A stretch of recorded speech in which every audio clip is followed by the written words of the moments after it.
Silakan duduk Bapak Ibu Saudara. Sekali lagi berikan sorak-sorai untuk Tuhan kita Yesus Kristus. Untuk tim praise and worship yang luar biasa. Saya sepanjang ibadah dari pagi tadi jam 8 benar-benar merasakan betapa Tuhan Yesus itu baik. Yang percaya katakan amin. Siapa di sini yang percaya bahwa Tuhan Yesus itu selalu ada untuk kita? Boleh angkat tangan?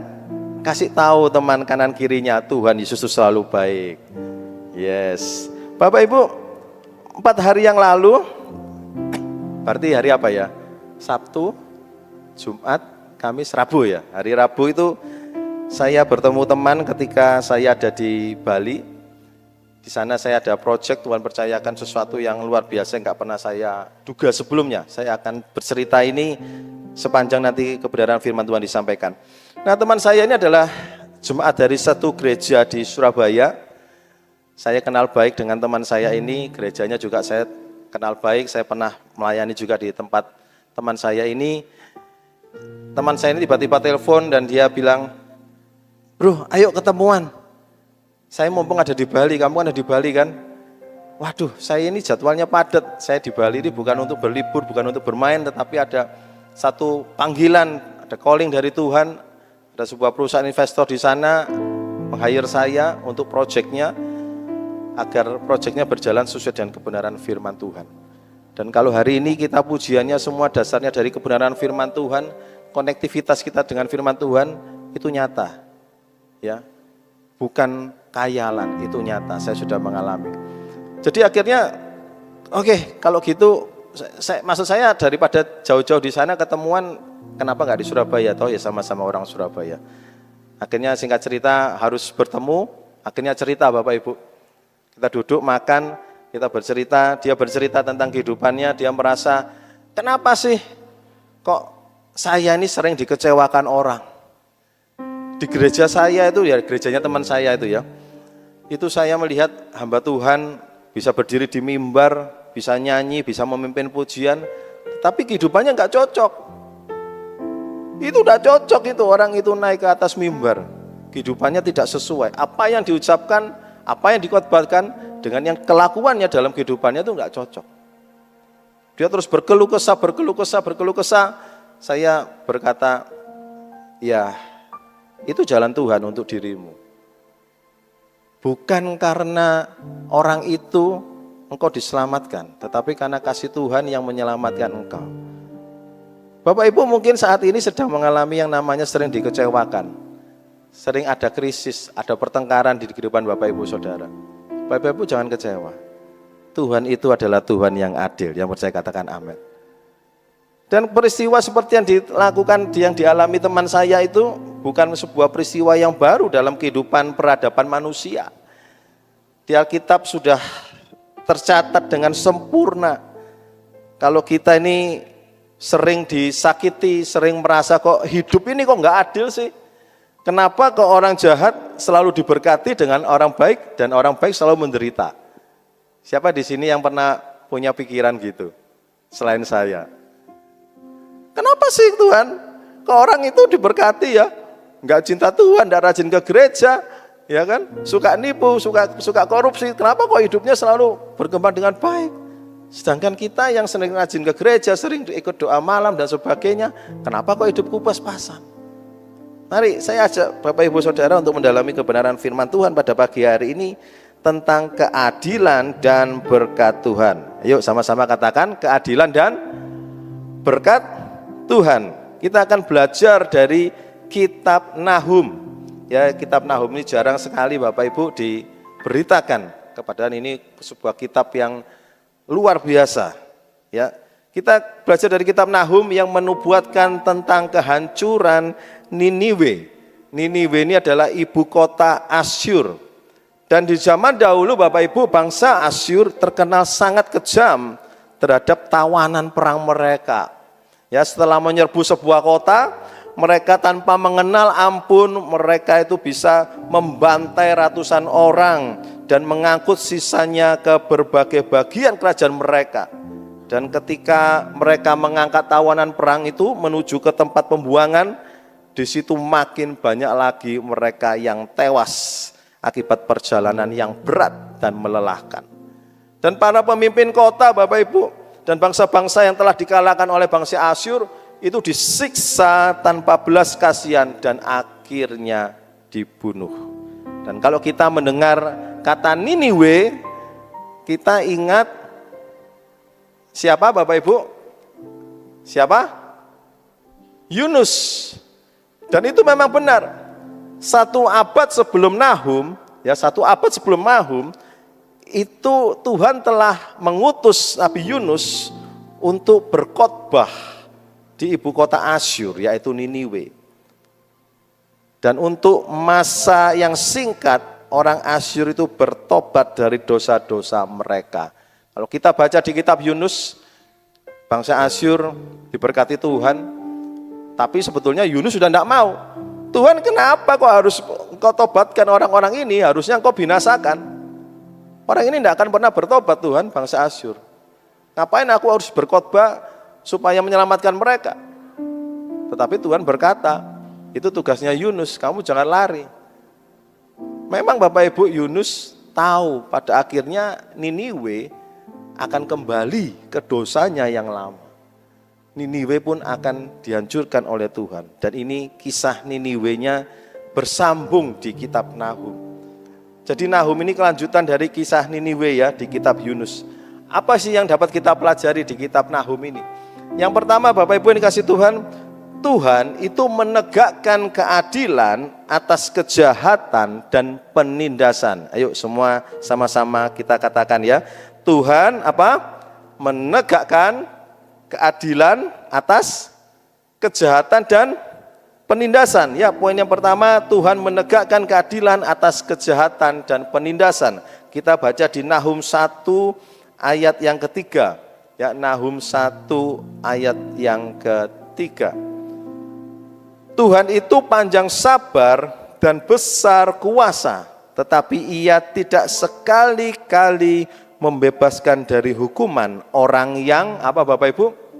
Bersalah. Ia berjalan dalam puting beliung dan badai, dan awan adalah debu kakinya. Nah Bapak Ibu Saudara, Allah itu bisa memakai orang Asyur yang jahat ini sebagai pelaksana hukuman untuk membinasakan ibu kota Israel dan mengangkut kerajaan utara ke dalam pembuangan. Menurut Bapak Ibu Saudara yang ada di tempat ini, Tuhan adil enggak sih? Tuhan adil enggak? Kenapa kok bangsa Israel loh? Bangsa Israel itu bangsa pilihan loh. Benar ya? Umat kesayangannya. Tetapi kenapa kok Tuhan memakai Asyur yang terkenal kejam untuk membinasakan mereka, untuk menghajar mereka dengan malapetaka yang luar biasa? Bapak Ibu perlu tahu bahwa ini adalah keadilan Tuhan. Kita mungkin secara manusia tidak bisa berpikir. Tetapi mari saya ingin mengajak Bapak Ibu Saudara berpikir secara kebenaran firman Tuhan. Bangsa Israel itu adalah bangsa umat kepunyaan Tuhan. Tetapi dalam kehidupan bangsa Israel, orangnya tomat. Apa itu tomat? Hari ini tobat, besok kumat. Manja. Mereka merasa bahwa, loh, aku kan umat kesayangan Tuhan. Aku sudah ditebus oleh Kristus.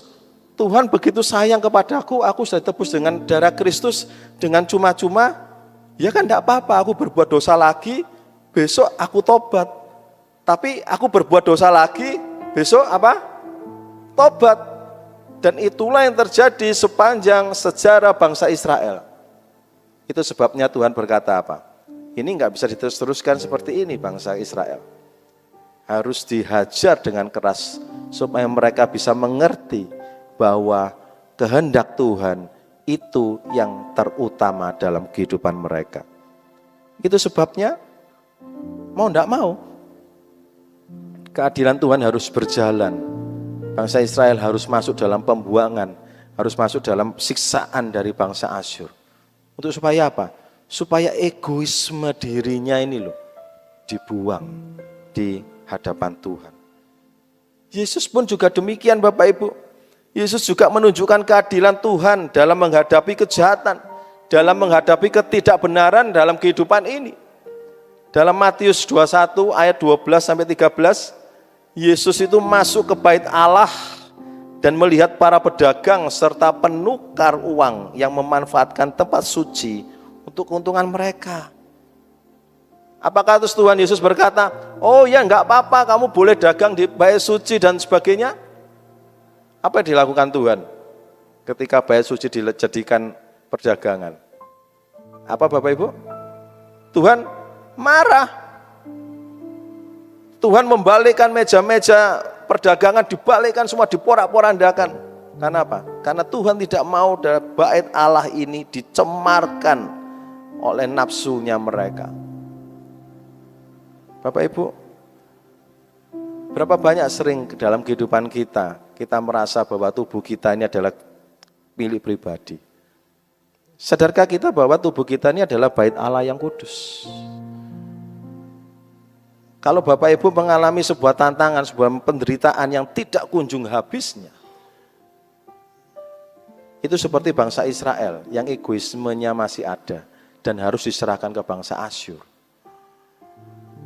Untuk apa? Untuk dikikis, untuk dipotong egoismenya Bapak Ibu. Ada sifat-sifat yang Bapak Ibu harus buang, yang tidak layak di hadapan Tuhan. Seperti teman saya menghadapi orang-orang seperti itu, mangkel dia, jengkel.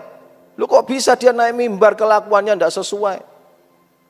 Nanti mobilnya diserempet, bisa turun loh Bapak Ibu. Ini pendeta, hamba Tuhan bisa berbicara di depan mimbar, bisa turun, bisa ajak duel loh. Kamu tidak lihat ya, matamu di mana? Lu ada saksinya. Saya sampai geleng-geleng. Saya cuma katakan kepada teman saya ini, hei, orang itu bukan urusanmu, tetapi hatimu melihat orang itu adalah urusanmu dengan Tuhan. Kalau kita selalu dihadapkan dengan masalah-masalah seperti itu, Bapak Ibu, jangan salahkan orang yang Bapak Ibu anggap itu menjengkelkan. Tetapi ayo, koreksi diri. Berarti Bapak Ibu ada yang dikikis sama Tuhan. Supaya apa? Supaya tidak sombong. Supaya tidak mudah menilai orang lain berdasarkan matanya Bapak Ibu sendiri. Bangsa Israel menang berapa kali melawan musuh-musuhnya? Banyak Bapak Ibu. Mana ada bangsa yang mengalami mujizat yang besar-besar seperti bangsa Israel. Bisa membelah laut. Sampai ada lagunya tuh, yang membelah laut, yang teduhkan badai, yang mustahil pun terjadi karena kuasamu. Loh, yang ngalami siapa? Yang ngalami bangsa Israel. Tetapi setiap kali bangsa Israel bertobat mengalami mujizat Tuhan yang besar, tidak lama setelah itu bangsa Israel jatuh dalam dosa lagi. Dosa penyembahan berhala, seks bebas dan sebagainya. Makanya Tuhan harus melakukan yang namanya keadilan Tuhan, membuang bangsa Israel masuk dalam kesengsaraan. Jadi Bapak Ibu, coba Bapak Ibu berpikir, Bapak Ibu yang punya anak-anak, Bapak Ibu senang anak-anak yang rajin belajar, betul? Yang rajin bekerja, betul? Ada yang senang di sini, oh enggak apa-apa anakku males, enggak apa-apa, yang penting besok-besok bisa urip. Loh, jangan gitu Bapak Ibu ya. Tidak ada orang tua yang waras yang senang anaknya males-malesan. Orang tua yang normal dia pasti senang anaknya rajin. Kalau anaknya Bapak Ibu rajin, tentu pasti Bapak Ibu pingin toh ngasih sesuatu kan. Aduhnya kamu cek pinter ya, kamu kok rajin di sekolah ya, ya pelajaranmu bagus, kamu naik kelas, kamu punya prestasi. Bapak Ibu kok pingin memberikan sesuatu. Apalagi Tuhan kita. Bapak Ibu kalau punya anak kemudian tidak mau ikut ujian sekolah, lalu harus tinggal kelas. Bapak Ibu protes enggak sama sekolahnya? Ya apa sih? Anakku sudah sekolah, aku sudah bayar mahal. Kok bisa anakku enggak naik kelas? Terus Bapak Ibu protes. Lu enggak masalah, ujiannya jelek, pokoknya harus naik kelas, aku sudah bayar mahal. Menurut Bapak Ibu, yang adil sekolahnya atau yang adil Bapak Ibu? Halo. Kalau anak ini sampai enggak naik sekolah, yang adil siapa? Sekolahnya ya. Bapak Ibu mau protes apapun, kalau sekolahnya benar, tetap tidak naik kelas. Itu keadilan.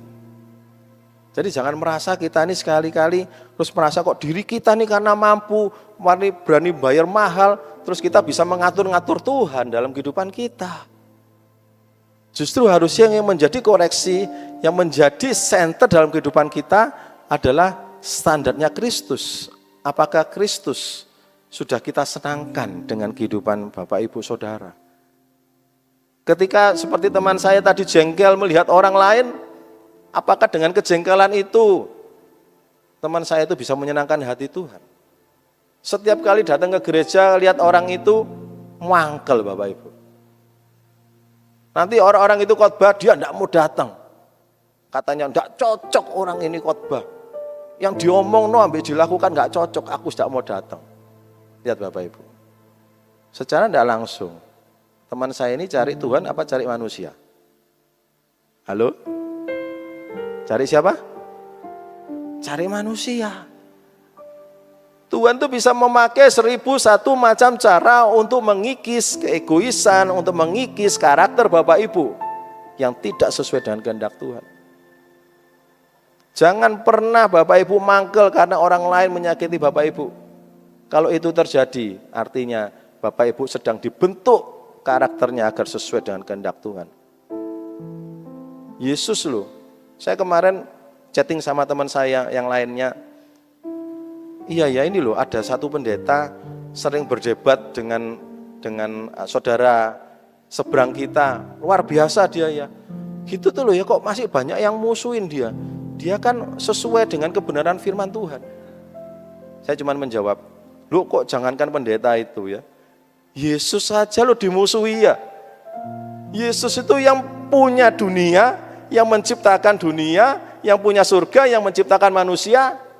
Dia memberitakan kebenaran, dia dimusuhi. Apalagi hanya pendeta. Apalagi hanya hamba Tuhan. Betul ya bro ya? Kan lucu, kita tuh kadang bisa mangkel kena hal-hal seperti itu. Kok iso kok dimusuhi, gak masuk akal, harus kita ngroweng-ngroweng karepe dhewe ya toh.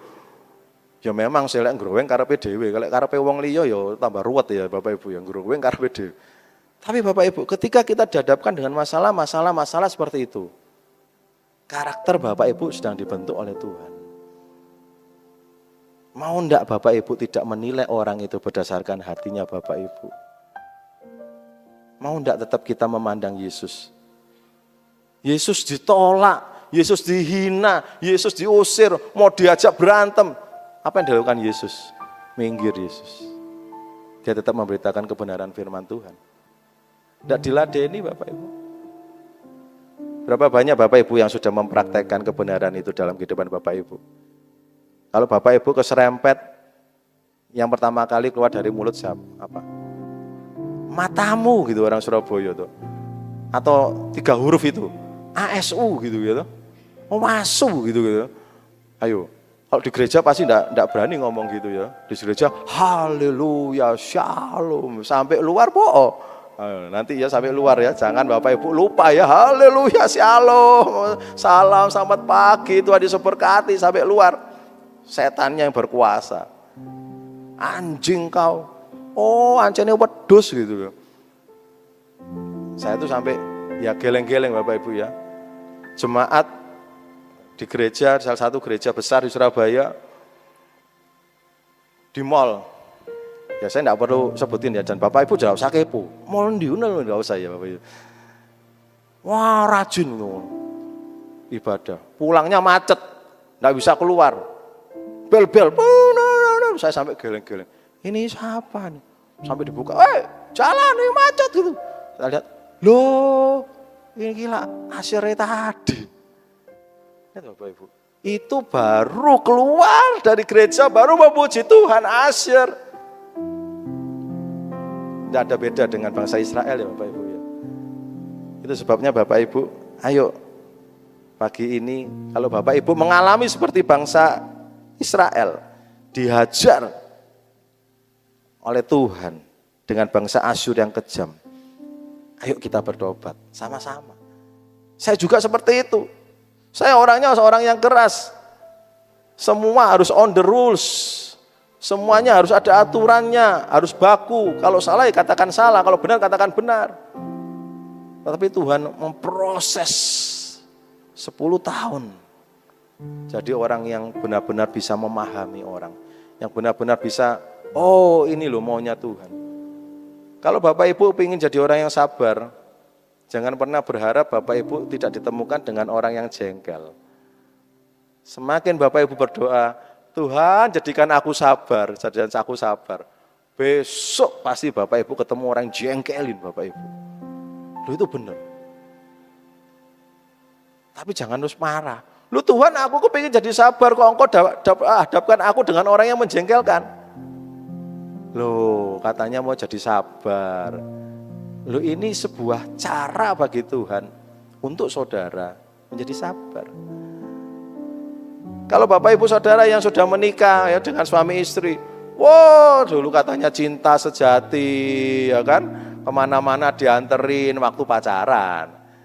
Tapi kalau sudah nikah, apalagi sudah punya sopir, ya punya driver, aku anterin Pak Opa, aduh itu loh driver yang nganggur itu suruhan. Katanya cinta. Dulu pertama kali kenal Yesus, oh semua, oh Yesus bangun pagi, doa, ya tuh berlutut, baca Alkitab. Yesus engkau luar biasa. Sekarang, siapa di sini kalau pagi yang dicari hari pertamanya adalah handphone? Ayo ngaku. Tidak ada, semua yang pertama dicari siapa? Alkitab apa handphone? Handphone ya. Istri di sebelah aja kadang nggak dicari loh. Iya loh, bangun pagi dong, dicari handphone. Istri ini enggak tahu, wis pergi ke pasar, gak ngerti, pokoknya handphone sih. Istri ini pulang-pulang, loh kamu ke pasar tak? Loh ya toh, gak ngerti, karena apa? Yang dicari handphonenya dulu. Mari Bapak Ibu, kejahatan asyur itu bisa terjadi dalam kehidupan Bapak Ibu Saudara. Kekejaman, kebengisan, egoisme, dan itu yang akan dibinasakan Tuhan.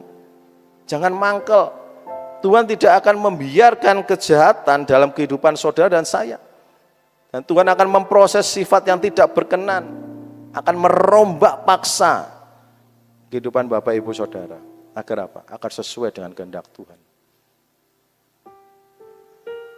Kalau Bapak Ibu yang punya bisnis, ayo bisnisnya dibenain. Ya, jangan kita bisnis seperti gayanya dunia, nggak pakai izin lah, penggelapan lah, nyogok lah. Bapak Ibu, mungkin sekarang terlihat Bapak Ibu bisa berkembang dengan hal seperti itu. Tapi Bapak Ibu jangan tutup mata. Bangsa Asyur, kejam, bengis, Tuhan jatuhkan. Karena Tuhan tidak berkenan dengan kehidupan yang tidak sesuai dengan kehendak Tuhan. Berapa banyak orang yang korupsi akhirnya ketangkap juga, betul? Penjara semua, walaupun di penjaranya saya nggak bisa ngomong mereka akan disiksa, karena semua bisa diatur. Tetapi gini prinsipnya, kalau Bapak Ibu tidak mau terlibat masalah, berjalanlah dalam kebenaran firman Tuhan. Kalau ada masalah, walaupun Bapak Ibu sudah berjalan dalam kebenaran firman Tuhan, ingat, ada karakternya Bapak Ibu yang ingin Tuhan rubah sesuai dengan kehendak Tuhan. Kita masuk poin yang kedua. Berkat Tuhan bagi orang yang setia dan apa? Benar. Ya, jadi yang kedua adalah berkat Tuhan itu bagi orang yang setia dan benar. Kita baca di Nahum 1 ayat yang ke-7.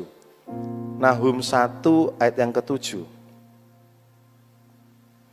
Tuhan itu apa Bapak Ibu? Baik, ia adalah tempat pengungsian pada waktu kesusahan. Ia mengenal orang-orang yang berlindung kepadanya. Bapak Ibu, meskipun Nahum ini berbicara tentang penghukuman bagi Niniwe, di tengah-tengah itu Tuhan memberi penghiburan bagi umatnya. Dan ayat ini sangat sinkron, sangat relevan dengan kondisi kita saat ini. Dunia boleh berkata akan ada resesi, ya Bapak Ibu boleh dengar ya berita-berita di sosial media 2025, 2026 puncaknya. Ada yang bilang 2030 ini akan terjadi resesi berat seluruh dunia. Tetapi ingat, kebenaran firman Tuhan itu selalu ya dan amin. Tidak ada kebenaran firman Tuhan yang tidak pernah digenapi. Semuanya digenapi. Tinggal satu, kedatangan Tuhan Yesus kali kedua. Artinya apa? Semua yang tercatat dalam Alkitab itu nyata, bukan isapan jempol. Bangsa Israel di tengah-tengah bangsa Asyur yang bengis, yang kejam. Mereka mengalami penindasan yang luar biasa. Tetapi Tuhan ketika menghancurkan bangsa Asyur, Tuhan berkata apa? Tadi lihat ayatnya. Ia adalah tempat pengungsian pada waktu kesusahan. Jadi ketika Bapak Ibu sekarang mungkin sudah mengalami kesusahan itu, ingat. Tempat yang harus Bapak Ibu tuju yang pertama adalah Tuhan Yesus. Datang, berlutut, berdoa, cari kehendak Tuhan. Baca Alkitab. Perbanyak waktu untuk kita apa? Untuk mengenal pribadinya Yesus. Udah jangan hiraukan kanan kiri ya, jangan sering bertengkar, terus ngomel-ngomelan. Oh, ayo bangun hubunganmu dengan Tuhan. Di tengah ancaman Asyur, Tuhan ingin mengingatkan umatnya bahwa mereka tidak perlu takut. Karena Tuhan adalah pelindungan mereka. Jika bangsa Israel akhirnya bisa dibebaskan dari bangsa Asyur diberkati. Saya percaya kita pun akan bebas dari masa krisis yang sedang melanda. Percaya katakan amin. Syaratnya cuma satu, percaya. Datang pada Tuhan. Egoismenya Bapak Ibu buang. Walaupun Bapak Ibu mungkin dikatakan, oh saiki sok suci, yo, dikit-dikit nang gereja, dijak nang dugem nggak gelem, dikit-dikit nang gereja, nggak penting Bapak Ibu. Hubungan Bapak Ibu saudara dengan Tuhan itu jauh di atas segala-galanya. Bukan masalah percaya Yesus atau tidaknya, percaya betul, tapi apakah Bapak Ibu sudah melakukan kepercayaannya Bapak Ibu pada Kristus dalam kehidupannya Bapak Ibu?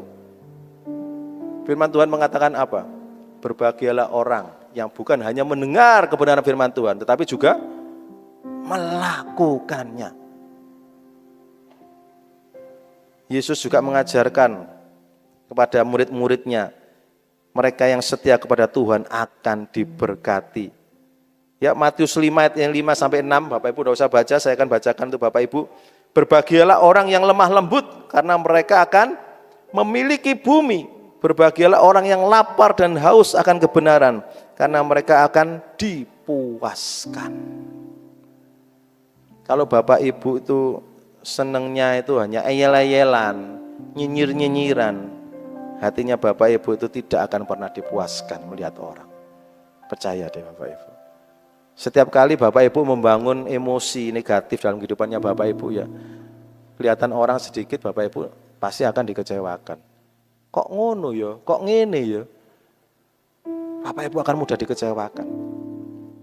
Bapak Ibu mikir enggak? Orang yang mengecewakan Bapak Ibu itu perhatian sama Bapak Ibu enggak? Enggak loh. Bapak Ibu merasa orang itu mengecewakan. Apakah orang itu merasa juga kalau sudah mengecewakan Bapak Ibu? Enggak toh. Mereka cuek-cuek aja. Kalau gitu yang salah siapa? Bapak Ibu apa orangnya? Mereka enggak merasa kok. Mereka enggak merasa menyakiti kok. Kan Bapak Ibu yang merasa tersakiti. Kalau Bapak Ibu mengalami hal-hal seperti itu, ayo saya ajak Bapak Ibu untuk bertobat. Untuk kita kembali kepada kebenaran firman Tuhan. Berarti ada egoisme dirinya Bapak Ibu yang harus dibuang. Jangan sering menilai orang, tapi nilailah kehidupannya Bapak Ibu. Yesus juga berjanji kepada para muridnya bahwa meskipun mereka harus meninggalkan banyak hal untuk mengikuti Kristus, mereka akan menerima berkat yang jauh lebih besar di dunia ini dan dalam kehidupan yang akan datang. Berkat Tuhan itu tidak akan pernah salah alamat. Kalau Bapak Ibu belum pernah mendapatkan berkat Tuhan saat ini sedang bergumul ya, doa benar-benar. Kikis kehidupannya Bapak Ibu. Apa sih egoismenya? Bapak Ibu mulai koreksi. Oh iya, kok aku sering dipertemukan dengan orang-orang yang menjengkelkan. Kok sering orang-orang menganggap aku rendah. Oh berarti Bapak Ibu harus memiliki kerendahan hati. Kenapa kok duitku jebol terus ya? Kok aku selalu jatuh dalam dosa keuangan? Bapak Ibu harus sadar, cepetan sadar. Oh berarti Tuhan ingin membentuk aku dalam hal keuangan. Karena Tuhan ingin mempercayakan keuangan yang besar. Berikutnya, jangan pernah terlambat untuk bertobat. Selama ada waktu, cepat bertobat. Kalau enggak gitu Bapak Ibu, masanya Bapak Ibu ini akan habis. Bangsa Israel tuh masanya habis, capek diputar 40 tahun di padang gurun, putar terus sampai generasinya mati. Generasi berikutnya yang masuk hanya generasinya Yosua. Generasinya Yosua bagus, generasi berikutnya enggak percaya Tuhan, enggak dididik dalam kebenaran firman Tuhan, akhirnya jatuh lagi dan sampai kita baca di kitab Nahum ini. Harus masuk dalam kekejaman. Bapak Ibu, ayo Bapak Ibu, hargai waktu yang telah Tuhan berikan. Jangan tunda-tunda terus untuk bertobat. Jangan sering mengambil jalan pintas dalam karir, dalam bisnisnya Bapak Ibu. Jangan sering untuk tipu sini, tipu sana. Kalau jual ya benerlah jual yang benar dengan spek yang benar. Bekerja dengan integritas. Saya lihat di sini ada anak-anak muda, ya generasi-generasi muda. Ayo kerja dengan integritas. Meskipun mungkin kita akan menghadapi kesulitan sementara, tetapi lihat berkat Tuhan itu dalam jangka yang panjang. Tuhan akan memberikan pengembalian semua yang telah hilang di masa lalu. Poin yang terakhir, poin yang ketiga. Keadilan Tuhan itu membawa pemulihan bagi umatnya. Kita baca ya sama-sama Nahum 2 ayat 1 sampai kedua. Nahum 2 ayat 1 sampai yang kedua. Nahum 2 ayat 1 sampai yang kedua. Oke, kita baca yuk, kalau sudah muncul sama-sama kita baca. 3, 2, 1. Pembongkar maju terhadap engkau, adakan penjagaan di benteng, mengintailah di jalan, ikatlah pinggangmu teguh-teguh, kumpulkanlah segala kekuatan. Ayat yang kedua, sungguh Tuhan memulihkan apa? Kebanggaan Yakub seperti kebanggaan Israel, sebab perusak telah merusakkannya dan telah membinasakan carang-carangnya. Bapak Ibu, bangsa Israel dan Yehuda telah mengalami penindasan dari Asyur itu selama bertahun-tahun. Dan mereka diperlakukan dengan kejam, ya, ditindas, dan banyak yang dibuang ke pembuangan. Namun Tuhan berjanji bahwa setelah Tuhan menghukum Niniwe, Dia akan memulihkan umatnya. Kita hidup di bangsa yang tidak sepenuhnya penuh percaya kepada Tuhan. Apalagi kita kaum-kaum minoritas, kaum-kaum Kristen yang sering kena tekanan-tekanan dalam ibadah.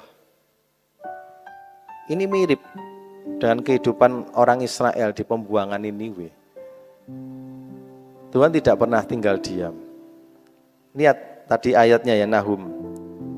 Pembongkar maju terhadap engkau, adakan penjagaan benteng. Artinya apa? Bapak Ibu Saudara harus tetap berjaga-jaga. Jangan lengah.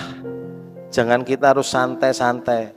Ya mungkin Bapak Ibu ekonominya bagus, kemudian Bapak Ibu santai-santai, toh Tuhan sudah berkati aku santai-santai. Ada kebenaran firman Tuhan itu. Anak muda yang kaya raya, yang sudah mengumpulkan harta benda, dia berkata, oh saatnya sekarang jiwaku tidur menikmati hasil karyaku. Tuhan berkata apa? Malam ini juga nyawamu hilang. Dan semuanya sia-sia Bapak Ibu. Ayo kita ikat pinggang teguh-teguh, kumpulkan segala kekuatan. Kita terus berjaga-jaga di hadapan Tuhan. Jangan pernah jatuh dalam dosa lagi Bapak Ibu. Berusahalah hidup yang kudus, hidup yang suci. Kalau Bapak Ibu sakit, ayo kembali ke perjanjian lama. Di situ di kitab Imamat sudah ada cara makan. Tuhan menciptakan kita itu untuk makan apa? Makanan-makanan yang sehat. Itu sudah ada, Alkitab kita itu lengkap Bapak Ibu. Makanan sehat itu dipakai sampai kedokteran zaman sekarang pun mereka sampai pakai itu. Bapak Ibu kalau ke dokter ada yang pernah disarankan, oh Bapak Ibu makan jeroan, gak apa-apa, makan gorengan. Ada yang pernah disarankan gitu sama dokternya? Gak mungkin ya. Dan Bapak Ibu bisa lihat tuh, Alkitab kita di Imamat itu selalu mengatakan bahwa isi perut jeroan ya, babat, usus, ati, rempolo itu harus dibakar. Kulit dibakar. Untuk dibuat apa? Wangi-wangian. Bukan untuk dimakan. Kenapa kok orang banyak diabetes, banyak kolesterol, serangan jantung, stroke? Soalnya sing harusnya dibakar katanya firman Tuhan, dimakan ya. Terus kadang kan kita konyol tuh Bapak Ibu. Terus kita datang pada Tuhan mengatakan, Tuhan dalam nama Yesus sembuh, dalam nama Yesus sembuh. Ya Tuhan ini garuk-garuk. Loh, kon sing mangan kabeh kok aku kon nyembuhno lho. Lah ruwet to Bapak Ibu. Ya apa sih? Ayo Bapak Ibu bertobat. Firman Tuhan itu sudah lengkap, all in. Dari gaya makan, gaya berbicara, gaya doa. Bapak Ibu kalau doa ini doa malam, pertama kali doa bersujud, yang Bapak Ibu sampaikan apa? Berkeluh kesah atau memuji Tuhan? Oh Tuhan terima kasih atas semua yang telah Tuhan beri. Atau datang-datang mencekno iku ya taci situ iku ya mencekno Tuhan. Ya opo sih carane? Kok iso ngono? Tuhan ajarkan cara berdoa Bapa kami. Bapa kami yang ada dalam kerajaan surga. Pertama kali kan gitu ya. Bapa kami yang ada dalam kerajaan surga, dikuduskanlah namamu, datanglah kerajaanmu. Semua itu tentang Tuhan. Doa itu semua tentang Tuhan. Dulu pujian kepada Tuhan, tinggikan nama Tuhan.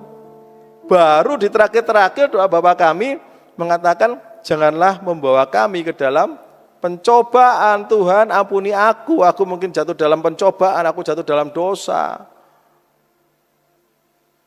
Bapak Ibu dalam doa Bapa kami juga ada tentang makanan loh. Berkatilah kami hari ini makanan kami yang benar. Makanan kami yang secukupnya apa sekenyang-kenyangnya? Secukupnya. Tapi berapa banyak kita salah kaprah? Satu piring enggak cukup. Satu lauk enggak cukup. Sudah protes. Mintanya nasi padang yang bermacam-macam. Semua masuk gitu. Masuk pokoknya kuabe masuk. Nek gemuk, dihitung diabetesnya naik, datang pada Tuhan. Tuhan dalam nama Yesus, darahmu menyembuhkan aku. Loh, malaikatnya bingung loh. Mau nyembuhkan, mari disembuhkan, nanti Bapak Ibu pasti balik loh. Ke caranya Bapak Ibu makan yang lama. Karena itu sudah ada di Alkitab, bangsa Israel. Balik lagi kehidupannya Bapak Ibu yang lama. Jangan kita balik lagi kehidupan yang lama. Berubah. Kalau kita sudah ditebus Kristus, itu artinya kehidupan lama kita bisa ditinggalkan. Kita maju dengan jubah yang baru, dengan kehidupan yang baru, dengan hati yang baru, dengan gaya bicara yang baru, dengan pola perilaku yang baru. Saya berdoa bagi Bapak Ibu yang tempat ini. Bapak Ibu yang sakit, Tuhan pasti sembuhkan. Percaya. Ya. Tapi rubah gaya hidupnya Bapak Ibu. Rubah hatinya Bapak Ibu. Jangan mangkel-mangkelan terus. Saya bersyukur Bapak Ibu, 3 minggu ini saya bolak-balik pergi pulang pergi. 10 tahun Bapak Ibu saya bergumul. Jadi hamba Tuhan itu tidak semudah yang dipikirkan orang. Disorot. Gaya bicara disorot.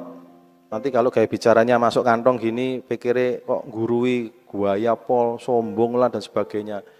Nanti kalau ketemu orang, aku gak nyapa, lupa nama, oh itu aku diplengosi. Waduh repot Bapak Ibu ya.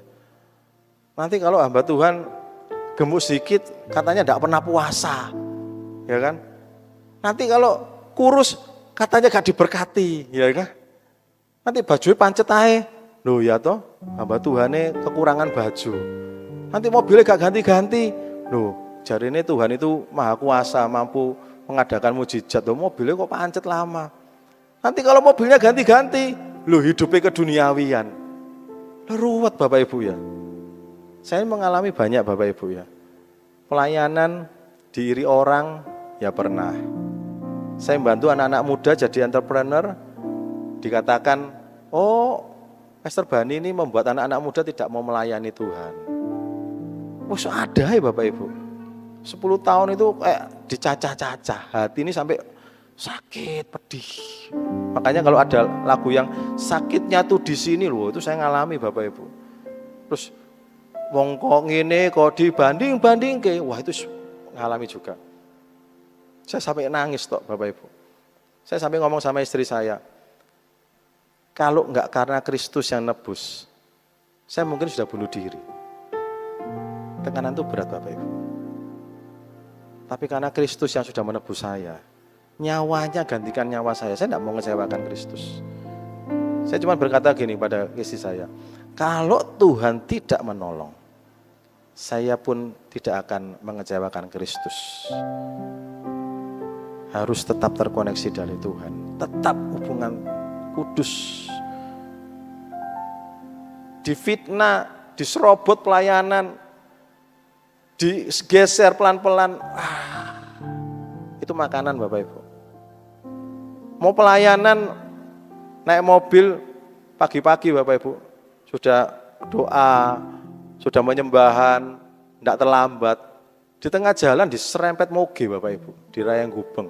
Bapak Ibu kalau tahu Rayang Gubeng, ada restoran Bon Cafe itu kan jalannya gak nikung gini kan, seret terus masuk ke yang liku-liku. Saya jalan pelan Bapak Ibu di pinggir kiri, diserempet moge, bruah. Tetap bisa bersyukur enggak? Ngalami Bapak Ibu. Kaget tuh saya. Wah. Spion kanan pecah, pintu baret dari belakang sampai depan, ban belakang saya pecah. Itu mau pelayanan pagi loh. Akhirnya saya harus minggir, minta tolong abang becak di situ untuk ganti rodanya itu banyak dengan ban serep. Masih bisa ngelayani enggak Bapak Ibu? Hatimu. Saya bertekuk lutut Bapak Ibu, nangis Bapak Ibu. Saya mau pelayanan membawakan firman Tuhan. Kalau disikat seperti itu Bapak Ibu, kalau jadi saya, Bapak Ibu mau marah enggak? Meso enggak? Orang Surabaya itu kan terkenal dengan pecel pencuk itu ya. Kalau serwempet wis keluar pecel pencuk itu ya. Bisa enggak Bapak Ibu kontrol? Mengalami banyak hal Bapak Ibu dalam pelayanan. Disakiti saudara, sekali teman sepelayanan. Tapi lihat Bapak Ibu, 2 minggu yang kemarin, tiba-tiba Tuhan tuh buka jalan yang lebar. Saya di-hire dari satu perusahaan di Bali, saya nggak akan sebut namanya, untuk menjadi asisten direkturnya di sana untuk menjaga lini bisnisnya. Agar apa? Agar berjalan sesuai dengan kebenaran firman Tuhan. Ini luar biasa. Di-hire dengan gaji yang bagi saya itu fantastis, nggak pernah terbayangkan. Di usia yang seperti ini, Bapak Ibu masukin lamaran, sulit Bapak Ibu. Tapi lihat, kalau kita berdiri dalam kebenaran firman Tuhan, tidak ada yang mustahil bagi Tuhan Yesus yang percaya, katakan amin. Makanya saya tadi pamitan pada teman-teman yang pengembalaan di sini. Saya di sana kurang lebih 2 tahun Bapak Ibu. Membina mereka agar bisnisnya berjalan sesuai dengan kehendak Tuhan. Ini gila loh Bapak Ibu. Kau keren banget, saya sampai oh my God, ini loh Tuhan yang Tuhan mau. Dibawa ke dalam apa? Sesuatu yang lebih besar. Ketika kehidupan Bapak Ibu Saudara mau dikikis, mau dibentuk, ya itu sakit. Saya tahu, saya merasakan. Tetapi lihat, di ujung sana Tuhan membuka sesuatu yang besar, yang tidak pernah Bapak Ibu bayangkan sebelumnya. Saya bertanya Bapak Ibu di sini, yang siapa yang berdoanya sudah 10 tahun, nggak pernah dijawab Tuhan? Ada?